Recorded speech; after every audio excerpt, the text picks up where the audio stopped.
اور اب خبریں تفصیل سے۔ التوا میں پڑے معاملات کے نپٹارے کو یقینی بنانے کے لیے وقف ایکٹ میں ترمیم ہونی چاہیے۔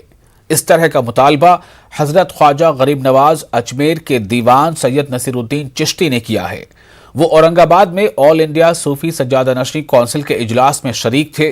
اس موقع پر اجمیر کے دیوان نے میڈیا نمائندوں سے بھی بات چیت کی اور کہا کہ صوفیانہ تعلیمات کے ذریعے ہی ملک میں امن اور بھائی چارے کی فضا کو ہموار کیا جا سکتا ہے۔ ایک رپورٹ دیکھیے۔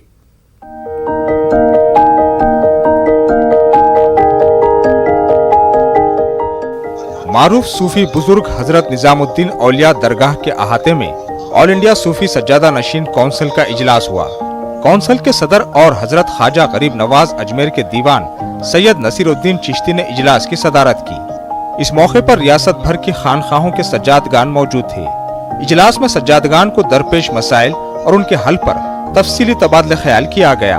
کونسل کے صدر کا کہنا ہے کہ کونسل کا مقصد سجادگان کے حقوق کا تحفظ ہے اور اس کے لیے حکومت سے بات چیت کا سلسلہ جاری ہے۔ ہم چاہتے ہیں وقف ایکٹ میں امینڈمنٹ ہو تو اس میں کئی چیزوں کو ڈیفائن کر دیا جائے جس سے کہ ان نیسیسری لیٹیگیشن میں نہ جانا پڑے۔ جو ہماری بیسک پرابلمس ہے، جو ہماری ڈیمانڈ ہے، تو ہم نے کہا سب سے پہلے جب اس کی ایکسپرٹ ٹیم بنائے، کمیٹی بنائی جائے تو اس میں ہمارے نمائندے رکھ لیے جائیں۔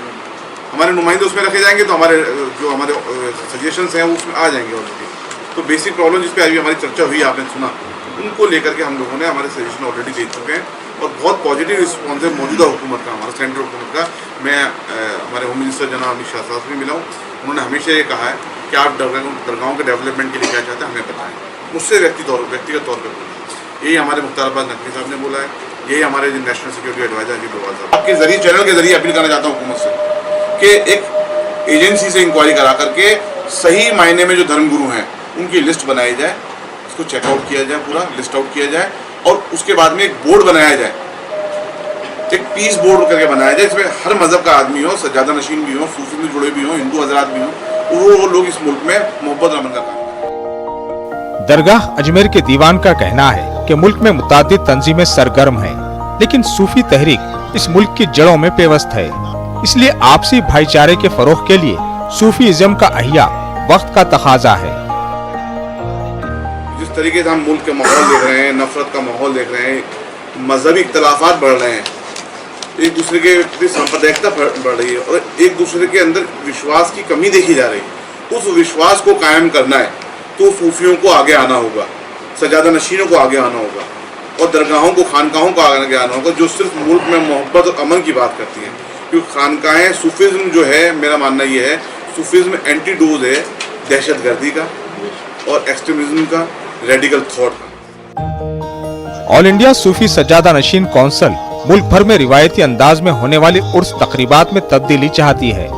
کونسل کے صدر کا کہنا ہے کہ عرس تقاریب کو میلے کی شکل دینے کے بجائے بزرگان دین کی تعلیمات کو عام کیسے کیا جا سکتا ہے، اس پر کام کیا جا رہا ہے اور یہ وقت کی ضرورت ہے۔ اور اس ملک کا جو اتہاس ہے صوفی سنتوں کا اور گنگا جمنی تہذیب کا، وہ ان کے سامنے لائیں ینگ پیڑھی کے سامنے۔ یہ ہمارا مقصد ہے کہ اس کو میلہ نہ بنایا جائے، اس کے اندر ان چیزوں کا استعمال کیا جائے اور اس طریقے سے ہر درگاہوں پہ ایک تقریبات رکھی جائے، اس کے موقع پہ ایک دن مقرر کر لیا جائے کہ آج سجادہ نشین کا خطاب ہوگا عوام کے نام اور اس خطاب کے اندر اس ملک کا اتہاس، اس ملک کی تاریخ اور بزرگان دین کی ٹیچنگز کے بارے میں بیان کیا۔ درگاہ اجمیر کے دیوان کا کہنا ہے کہ ہمارے ملک میں درگاہوں کو جو مقام حاصل ہے وہ کسی مذہبی ادارے کو حاصل نہیں۔ درگاہوں میں تمام مذاہب کے لوگ آتے ہیں اور فیض حاصل کرتے ہیں۔ نیوز 18 اردو کے لیے اورنگ آباد سے اظہر الدین کی رپورٹ۔ آگے بڑھتے ہیں۔ امراوتی میں تحفظ مساجد اور وقف بورڈ کی ذمہ داریاں کے عنوان سے ایک اجلاس منعقد ہوا۔ اس اجلاس کی صدارت مہاراشٹر وقف بورڈ کے چیئرمین ڈاکٹر وجاہت مرزا نے کی۔ اس اجلاس عام میں ضلع بھر سے مساجد، مدارس، درگاہ ٹرسٹ کے عہدیداران نے شرکت کی۔ اجلاس میں وقف املاک کو کس طرح بچایا جائے اس پر تبادلہ خیال کیا گیا۔ ساتھ ہی امراوتی میں وقف بورڈ ڈویژن دفتر شروع کیے جانے کی مانگ پر زور دیا گیا۔ اسی طرح مساجد و درگاہوں کی رجسٹری کے لیے درپیش مسائل پر بھی غور و خوض کیا گیا۔ وقف بورڈ میں زمین بیچنے کو اتنا مایوس سمجھا جاتا ہے کہ 5-5 سال 10-10 سال پرمیشن نہیں دی جاتی ہے، جس کی وجہ سے جو ہوتا ہے کہ ہمارا ڈیولپمنٹ رک جاتا ہے، وہ وقف ٹرسٹ کا ڈیولپمنٹ رک جاتا ہے۔ जमीन बेचने के मामला की। अच्छा, दूसरी एक बात ये है कि सरकार की तरफ से वक्फ एक्ट के अंदर बहुत सारे ऐसे प्रोविजंस हैं जो हमारे लिए दिक्कत और मुश्किलों का सबब बनते हैं। मैं आपसे ये तवक्को करता हूँ ट्रस्टियान की जानिब से कि आप सरकार के ध्यान में भी वो बातें लाकर देंगे कि जो प्रोविजंस हमारे लिए दिक्कत और मुश्किल के है, तकलीफ दे है, वो आप उसको हटाने के, रिमूव करने की, उसमें बदलाव करने की कोशिश करेंगे। अभी जब से हम लोग पूरे बोर्ड 3 महीने हो गए करीब, हमने 14 FIR की। जिन लोगों ने वक्फी बोर्ड की जमीन के ऊपर दावा कर लिया, बड़ी बड़ी बिल्डिंगें बना दी और उनके ऊपर हमने 14 FIR की। और उसमें एक डिप्टी कलेक्टर भी है बीड़ का, जिसने फर्जीवाड़ा करके सीधा जमीन को हड़प के बिल्डरों के साथ मिल के अपने नाम पे कुछ, खुद की बीवी के नाम पे कुछ जमीन लेने का काम किया। वो अभी जेल में है, जमानत भी नहीं और उनको सस्पेंड भी कर दिया। ऐसे और बहुत से इंशाल्लाह हर हफ्ते आपको देखेंगे कि 4-5 FIR। अकोला में जमात इस्लामी हिंद और फहीम कुरान इंस्टीट्यूट की जानिब से अजान वर्कशॉप का इनेकाद किया गया। अल फलाह मस्जिद में मुनक़िदा इस वर्कशॉप में लोगों ने बढ़ चढ़कर हिस्सा लिया। इस वर्कशॉप का मकसद मसाजिद में दिलकश अजानों का सिलसिला शुरू करना है। इस 2 रोज़ा वर्कशॉप में बुजुर्गों के साथ साथ नौजवानों और बच्चों ने भी बढ़ चढ़कर हिस्सा लिया।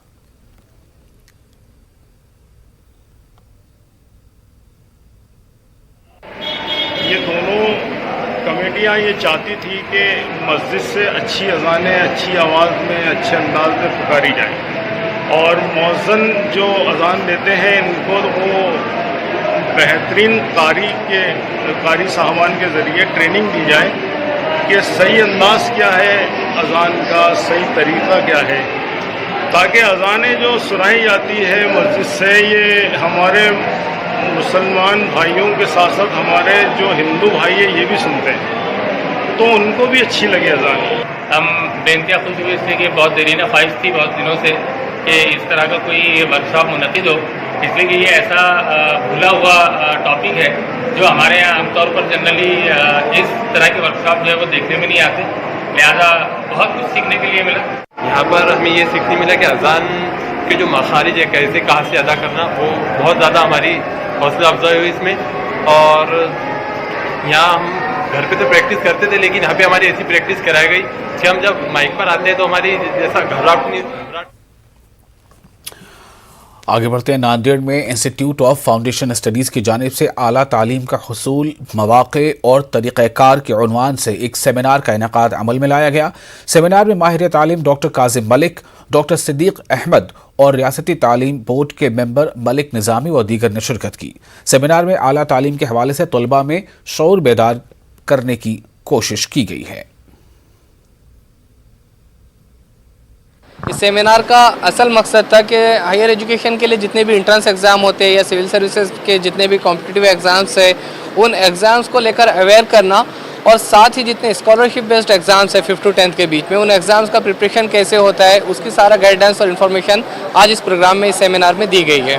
साथ ही अवेयरनेस के साथ साथ हमने जो प्लेटफॉर्म मुहैया किया है खासकर नांदेड़ सिटी के लिए रेडिएंट इंस्टीट्यूट के नाम से, उसको भी बताया गया है कि खाली अवेयरनेस पर जो है काम ख़त्म नहीं होता। अगर हम कम्युनिटी का बेहतर या रोशन मुस्तकबिल देखना चाहते हैं तो उसके लिए प्लेटफॉर्म से मुहैया कराना ज़रूरी है। तो हमने रेडिएंट के नाम से पिछले 2 साल से जो इंस्टीट्यूट की शक्ल में जो प्लेटफॉर्म मुहैया किया है वो भी लोगों को इसका भी तारुफ दिया गया है। आज जो रेडिएंट इंस्टीट्यूट की तरफ से प्रोग्राम हुआ है, इस प्रोग्राम में काफ़ी बड़ी तादाद में तलबा और तालिबात ने हिस्सा लिया और ये वक्त की अहम ज़रूरत है कि बच्चे कॉम्पिटिटिव एग्ज़ाम्स में आगे आए और IIT, JEE और नीट जैसे इम्तिहान में बच्चे आला मुकाम पर आए और अच्छे प्रेस्टीजियस इंस्टीट्यूट जो गवर्नमेंट ऑफ इंडिया के ज़रिए मैनेज्ड है उसमें दाखिला ले और नांदेड़ जैसे शहर में एक बड़ी फ़ौज अच्छे और काबिल डॉक्टर और इंजीनियर की बने।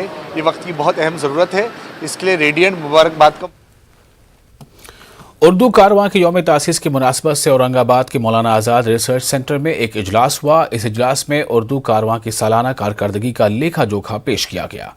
इस मौके पर कारवां के अदबी, मुसाबकती और तहरीरी मुकाबलों में नुमाया कारकर्दगी का मुजाहरा करने वाले और उर्दू कारवां की सरगर्मियों में नुमाया खिदमात अंजाम देने वाले अफराद की खिदमात का एतराफ़ किया गया और इन्हें असनाद व अवार्ड से नवाजा गया। कारवां के मकामी कन्वीनर प्रोफेसर इरफान सौदागर का कहना है कि नई नस्लों को मुसाबकती दौड़ में शामिल करने के लिए कारवां कोशां है और अनकरीब कोचिंग क्लासेस का आगाज किया जाएगा। उर्दू कारवां औरंगाबाद का आज 1 साल मुकम्मल हो रहा है। उसके बुनियाद को तो आज का जो प्रोग्राम है यौम तासीस का प्रोग्राम है। उर्दू कारवां मुंबई की पूरी टीम यहाँ पर आई हैं और हमने यौम तासीस के ज़िमन में बहुत सारे हम निसाबी सरगर्मियों को मुनक़िद किया था। बच्चों के तकरीरी मुकाबले थे, मज़मून नवीसी के मुकाबले थे, हम्द गोई थी, नात गोई थी। इन तमाम चीज़ों के मुकाबलों के इनामात भी यहाँ पर तकसीम होने वाले हैं और साथ ही साथ हमने ऐसे एक्सपर्ट्स को बुलाया है जो उर्दू मीडियम के बच्चों को गाइड करेंगे, टेक्नोलॉजी के साथ किस तरह जोड़ा जाए और आला तालीम में किस तरह उनको मौक़े फ़राहम किए जाएँ।